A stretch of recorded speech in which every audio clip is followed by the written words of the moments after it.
Hello बच्चों, क्या हालचाल। उम्मीद है कि आप लोग जो है खैरियत से होंगे। टिप्स एंड ट्रिक्स का सिलसिला चल रहा है।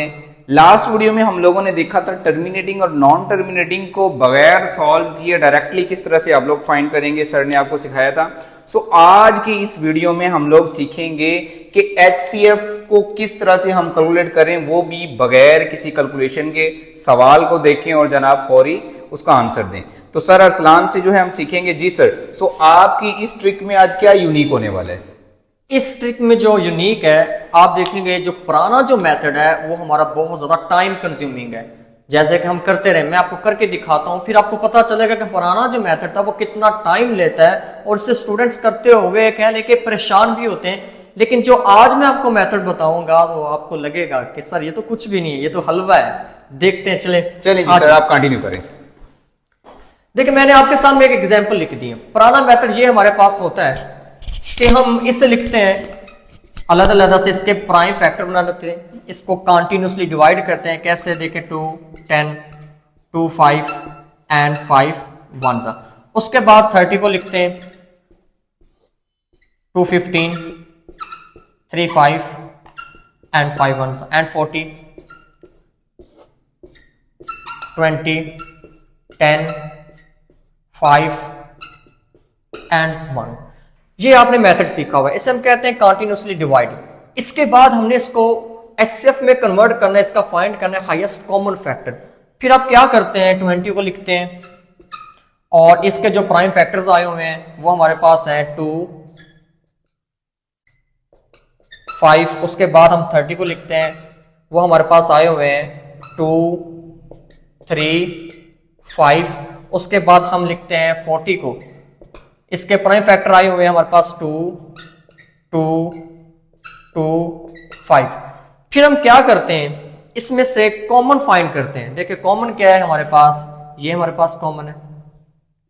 उसके बाद क्या कॉमन है, हमारे पास 5 कॉमन है।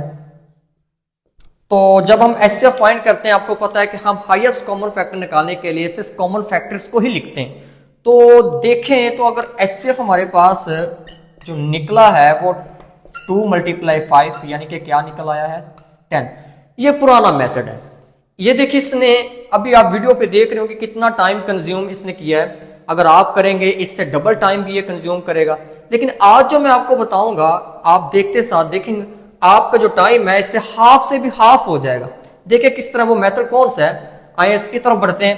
20 30 एंड 40। अब आप कहेंगे कि सर ये तो हमारे पास डिवीजन मेथड है, ये एचसीएफ में तो होता ही नहीं है। लेकिन देखिएगा, मैं इसे सूटेबल देखिए टेबल पे करता हूं। जैसे कि 2 पे कर देता हूं, स्मॉल टेबल से शुरू करता हूं।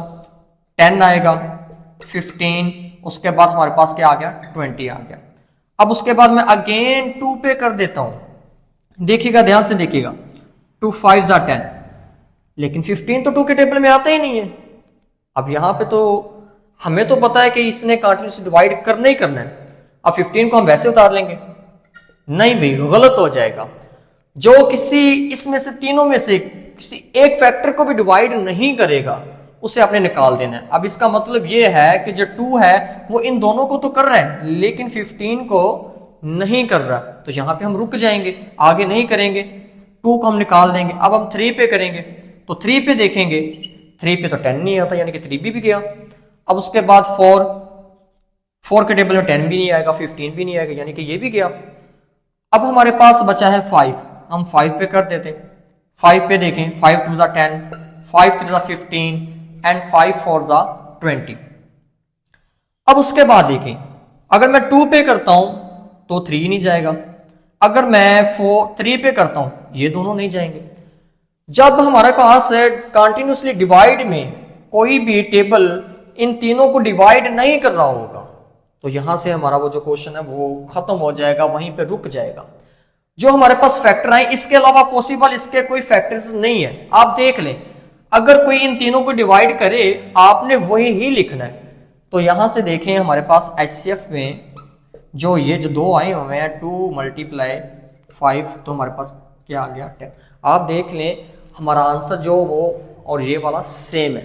इसने कितना टाइम लिया है और इसने कितना टाइम लिया है। यहाँ पे देखें इसने स्पेस भी कम ली है और हमारा सबसे जो इंपॉर्टेंट है वो है टाइम, और इसने टाइम भी बहुत कम ली है। उम्मीद करता हूँ क्लास स्टूडेंट्स ये जो चीज़ है और ये जो मेथड है आपको बहुत पसंद आया होगा। आई होपफुली ओके जी, अल्लाह हाफिज़।